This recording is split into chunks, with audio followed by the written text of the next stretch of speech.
మన ఇంట్లో ఉండే వస్తువులతో ఈ విధంగా చేసుకుంటే మీ మనసులో ఉన్న కోరికలన్నీ కూడా నెరవేరుతాయి. ఈ పరిహారాన్ని చేయడం వల్ల భార్యాభర్తల మధ్య ఆకర్షణ కలుగుతుంది. అలానే ప్రేమికులు కూడా చేసుకోవచ్చండి.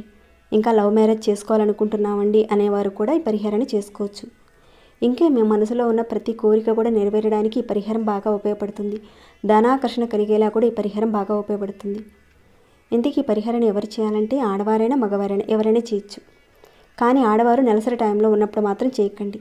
ఆ 5 రోజుల సమయంలో చేయకండి. ఇక ఈ పరిహారాన్ని మీరు ఏ రోజు నుంచి అయినా సరే మీరు చేయొచ్చు. అంటే సోమవారం అయినా సరే, మంగళవారం అయినా సరే, ఎలా అయినా సరే మీకు కుదిరిన ఒక రోజున మీరు మొదలు పెట్టండి. అది కూడా మీరు ఉదయం నుంచి రాత్రి పడుకునే లోపుగా చేయొచ్చు. మీరు నిద్రపోయే సమయం లోపుగా మీరు ఈ పరిహారాన్ని చేయొచ్చండి. అయితే ఇంట్లో ఉండే పదార్థాలతోనే చక్కగా చేసుకోవచ్చు ఈ పరిహారాన్ని. అద్భుతమైన తాంత్రిక పద్ధతి అండి ఇది. మీ మనసులో ఉన్న ప్రతి కోరిక కూడా, అంటే ఎలాంటి కోరికైనా సరే నెరవేరడానికి ఇది ఒక అద్భుతమైన శక్తిగా పనిచేస్తుంది. ఇంకా ఈ పరిహారాన్ని చేసే సమయంలో ఒక చిన్న మంత్రాన్ని కూడా చదవవలసి ఉంటుంది. అది కూడా చెప్తానండి. మరి పరిహారాన్ని ఎలా చేయాలి ఏంటి అనేది తెలుసుకునే ముందు ఒక చిన్న రిక్వెస్ట్, ఈ వీడియోకి ఒక చిన్న లైక్ చేయండి. ఇంకా ధనాకర్షణ కలిగేలా, కోరికలు తీరేలా అనేక పరిహారాలు మన ఛానల్లో నేను చాలా వరకు చెప్పడం జరిగిందండి. ఆ చెప్పిన పరిహారాల నుంచి కొందరికి చేయలేని పరిస్థితిగా ఉందని కూడా అన్నారు. కొందరు చేసి రిజల్ట్ వచ్చిందని కూడా చెప్పిన వారు ఉన్నారు.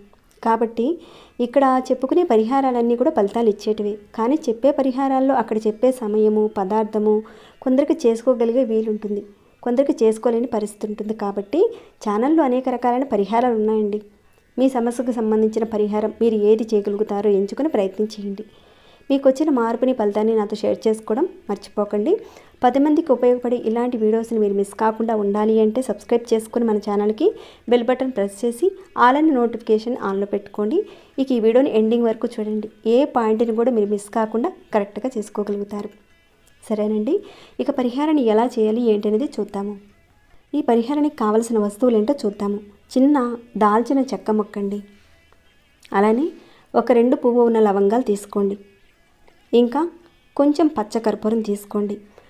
అంటే హారతి ఇచ్చే కర్పూరం ఉంటుంది కదండి, ముద్ద కర్పూరం కాదు, పచ్చ కర్పూరాన్ని తీసుకోవాలి. అలానే ఒక వైట్ పేపర్ కావాలి. ఇంకా ఎరుపు రంగు క్లాత్ అవసరం ఉంటుందండి. ఇంకా ఎరుపు రంగు దారం అండి. ఇవేనండి పరిహారానికి కావలసిన పదార్థాలు. ఇక ఈ పరిహారాన్ని మనం ఎప్పుడైనా చేయొచ్చు అని చెప్పుకున్నాం. కాబట్టి మీరు ఏం చేస్తారంటే మీకు వీలైన ఒక రోజున చక్కగా ఈ ఎరుపు రంగు క్లాత్ తీసుకోండి. ఈ ఎరుపు రంగు క్లాత్లో ఈ దాల్చిన చెక్క ముక్కను పెట్టండి. అలానే ఈ 2 పువ్వు ఉన్న లవంగాలు పెట్టండి. తర్వాత పచ్చ కర్పూరాన్ని పెట్టండి. ఇలా పెట్టి దాన్ని పక్కన పెట్టండి. వాటన్నింటిని కూడా పెట్టారు కదండి, పక్కకు పెట్టండి. తర్వాత ఏం చేస్తారంటే మీరు ఒక వైట్ పేపర్ తీసుకోండి. ఇక్కడ నేను మీకు చూపిస్తున్నాను కదండి, ఇంత పేపర్ కూడా అవసరం లేదండి, కాస్త చిన్న పేపర్ తీసుకుంటే సరిపోద్ది. అలానే ఒక రెడ్ కలర్ పెన్ను తీసుకోండి. లేదంటే రెడ్ కలర్ మార్కర్ కానీ లేదా స్కెచ్ పెన్ కానీ ఏదైనా సరే రెడ్ కలర్లో ఉండాలి. ఇక మీ మనసులో ఉన్న కోరికలన్నీ కూడా ఎన్నైనా సరే ఆ పేపర్లో ఈ విధంగా రాయండి. జస్ట్ నేనైతే ఇంటూ మార్కు పెట్టి చూపిస్తున్నానండి, అంటే కోరికల్ని. మీరైతే మీ యొక్క కోరికలను రాయండి. ఎందుకంటే కొందరు అడిగేవారు కూడా ఉంటారు. ఇంతకుముందు పరిహారం విషయంలో చాలామంది అడిగారు, మీరు రాయకుండా ఇంటూ మార్కు పెడుతున్నారు ఏంటండి, అలానే చేయాలా మేము అని అడిగారు కూడా. అందుకే చెప్తున్నానండి, ఈ పరిహారం మీకు తెలియాలనే చూపిస్తున్నాను అంతే. మీరైతే కోరికలు రాయండి. మీరు ఎన్ని కోరికలైనా సరే రాయొచ్చు. అలా రాసిన తర్వాత ఈ పేపర్ని ఈ విధంగా ఫోల్డ్ చేయండి, మడతలు పెట్టండి. ఈ విధంగా పెట్టి, అంటే మీరు పెద్ద పేపర్ తీసుకోవాల్సిన అవసరం లేదండి, చిన్న పేపర్ తీసుకొని చక్కగా రాసి ఈ విధంగా మడత పెట్టి ఈ రాసిన ఈ పేపర్ని ఈ క్లాత్లో ఈ విధంగా పెట్టి ఇలా మడత పెట్టాలి.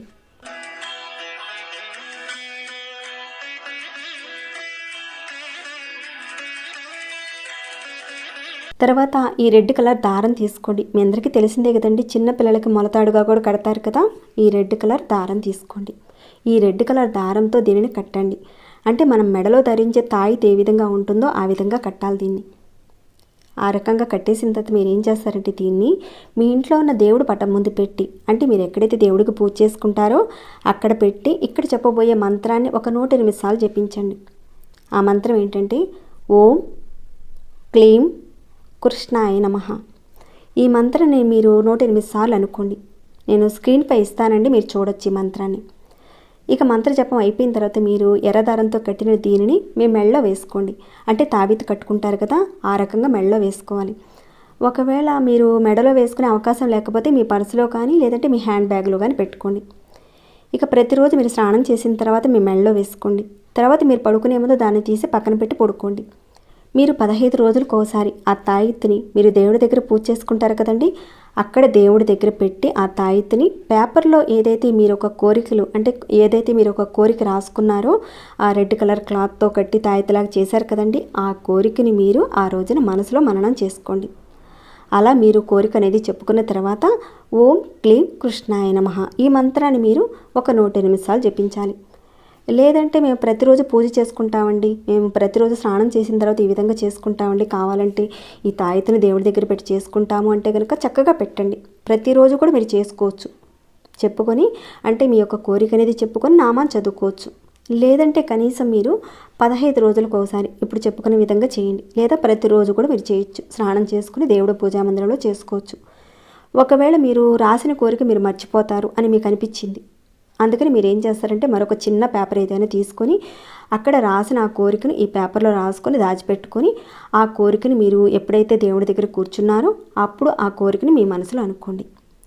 ఇక ఆడవారు నెలసరి టైంలో మాత్రం పొరపాటును కూడా టచ్ చేయకండి ఆ తాయెత్తుని. ఒకవేళ మీరు టచ్ చేస్తే మళ్ళీ కొత్తగా తయారు చేసుకోండి. పాతదాన్ని ఏదైతే మీరు తయారు చేసి ఉంచారో టచ్ చేశారో దానిని తీసి గొయ్యి తీసి మట్టిలో పెట్టేయండి. ఒకవేళ పాతి పెట్టే అవకాశం లేకపోతే పారే నీటిలో వేసేయండి. మీకున్న కోరికలు తీరేంత వరకు ఈ తావీజుని మీరు వాడుకోవచ్చు. ఒకవేళ ఈ విధంగా వేసుకున్న తర్వాత నాన్ వెజ్ తినొచ్చా అంటే నాన్ వెజ్ మీరు తినొచ్చు. దాన్ని మెడలో వేసుకుని మంచం మీద మాత్రం పడుకోకూడదు. పొరపాటును కూడా మీరు పడుకోకూడదు. పొరపాటును మీరు మంచం మీద పడుకున్నారంటే మళ్ళీ నెక్స్ట్ డే కొత్తది తయారు చేసుకోండి. అదేవిధంగా ఇందాక చెప్పుకునే విధంగా ఆ పాతదాన్ని పారే నీటిలో కానీ లేదంటే గొయ్యి తీసుకొని పెట్టేయండి. మంత్రాన్ని మీరు ప్రతిరోజు జపం చేస్తే చేయండి, చాలా మంచిదండి. ఒకవేళ చేయలేని వారు కనీసం 15 రోజులకు ఒకసారి దేవుడి దగ్గర పెట్టి జపం చేయాలి. మీ కోరికలు తీరేంత వరకు. పేపర్లో రాశారు కదండి, అవి తీరేంత వరకు. ఒకవేళ పొరపాటుని తావీతు ఎక్కడైనా పడిపోయింది, తెలియకుండా పొరపాటున చేజారిపోయింది, అప్పుడు మీరు మళ్ళీ కొత్త తయారు చేసుకుని వాడండి. నెలసరిలో ఉన్నప్పుడు పొరపాటును కూడా మీరు టచ్ చేయకండి. మీ మెడలో ఉన్నప్పుడు నెలసరి టైం వచ్చింది, తెలియకుండా జరిగిపోయింది, అప్పుడు మీరు దానిని తీసేసి కొత్తది వేసుకోండి. ఒకవేళ ఇంట్లో ఉన్న ఆడవారికి మెడలో వేసుకోవడం కుదరదండి అంటే మీరు చీర కొంగుకైనా సరే మీరు చక్కగా దాన్ని కట్టుకోవచ్చు. ఎర్రటి దారంతోనే కట్టి మీ మెడలో వేసుకోండి ఇంట్లో ఉన్నవారు. ఒకవేళ మీకు ఇబ్బందిగా ఉంది అన్నప్పుడు అలాంటప్పుడు మాత్రమే మీ పర్సులో కానీ మీ హ్యాండ్ బ్యాగ్లో కానీ పెట్టుకోండి. ఒక రకంగా ఆకర్షణ కలిగించే పరిహారం అండి ఇది. భార్యాభర్తల మధ్య ఆకర్షణ కలుగుతుంది, అలానే ధనాకర్షణ కలుగుతుంది. ఎలాంటి కోరికలకైనా సరే అక్కడ ఆకర్షణ కలిగించి మీ యొక్క కోరికలు నెరవేరేలా ఈ పరిహారం బాగా పనిచేస్తుందండి. ఆ కోరికలు నెరవేరడానికి ఒక మార్గాలు అనేటివి తెలుస్తాయి. చాలా మంచి పరిహారం, తప్పకుండా చేసుకోండి. చేసుకున్న తర్వాత మీకు వచ్చిన మార్పుని రిజల్ట్ని నాతో షేర్ చేసుకోవడం మర్చిపోకండి. ఇక ఈ వీడియోని ఎంతటితో ముగిస్తున్నాను. ఇంకేమైనా డౌట్స్ ఉంటే కనుక అడగండి, తప్పకుండా రిప్లై ఇస్తాను.